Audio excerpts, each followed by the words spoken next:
Welcome to another video, and in this video I'm going to talk to you all about filters, but not these kind of filters, these kind of filters. These are filters that you put on your drone, in this case the Dji Neo, to control the amount of light or the type of light that goes through to your camera.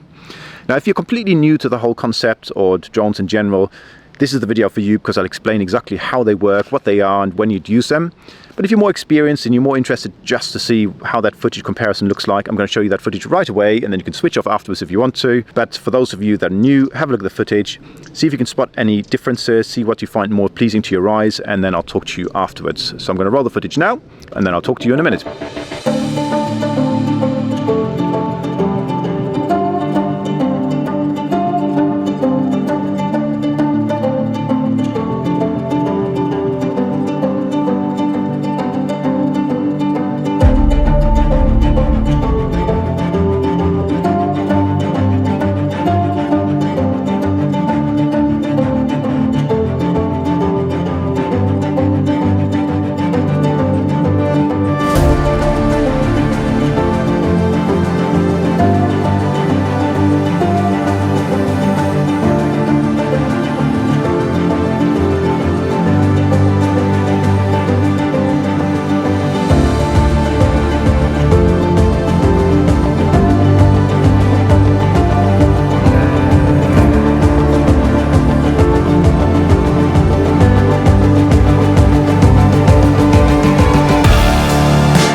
Okay, for those of you interested, the filters I used for that were the Freewell ND CPL filters, and they work pretty well because they work magnetically. So you attach a little metal sticky plate to the front of your camera lens, and then the filters will just attach to that magnetically, and that's very cool because it's very quick and easy. And in the case of the CPL filters, allows you to rotate them to get that polarization right as well. As far as me personally, I do like these ones, but I'm not affiliated or anything, so if you want to use these or someone else's, I don't care. They're all pretty good these days, but these ones do work well. Okay, so moving on from that, I'm going to talk about the footage in more detail at the end. You've probably made up your own mind on which you prefer and what you think about it, but let's talk about what filters are. Filters are basically something you attach to the front of your lens or your camera in order to change the properties of the light that goes through to your sensor. In the case of an ND filter is basically a set of sunglasses for your camera.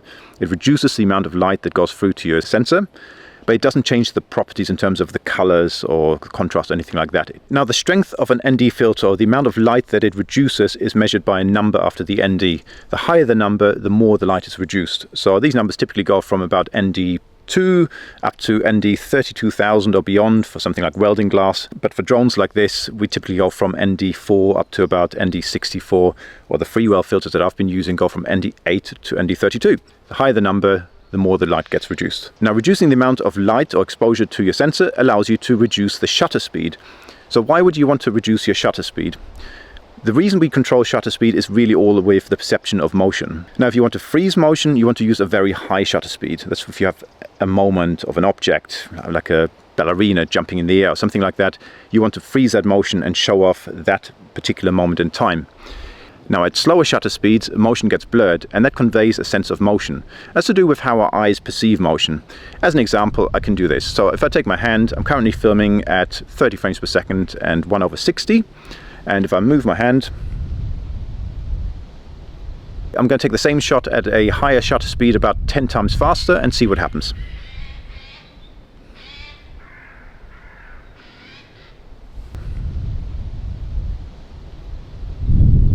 So as you could probably tell, at a slower shutter speed, that sense of motion was more blurry and that looked more realistic.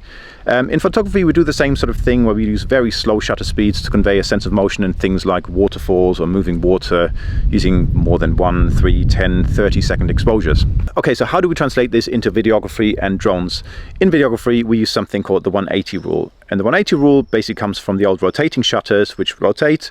And for 360-degree rotations, 180 degrees means that the shutter would be open for half the time. That's considered a rule of thumb which gives you a nice sense of motion blur in videography. So relating this to the Dji Neo, we are filming at 30 frames per second in most cases. 30 frames per second means that each frame is 1/30th of a second long. Now, if we're exposing for half that time, basically divide 1/30th by 2 and you get 1/60th of a second. That's the kind of exposure times that you want to be going for 30 frames per second. Now, for 60 frames per second, it'll be 1/120.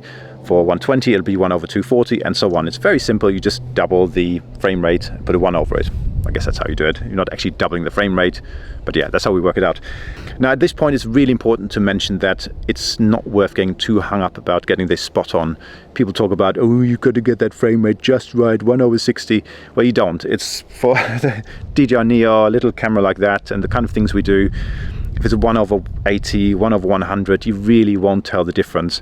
You will tell the difference once you get to really fast shutter speeds. So in very bright conditions, using a filter will aid massively.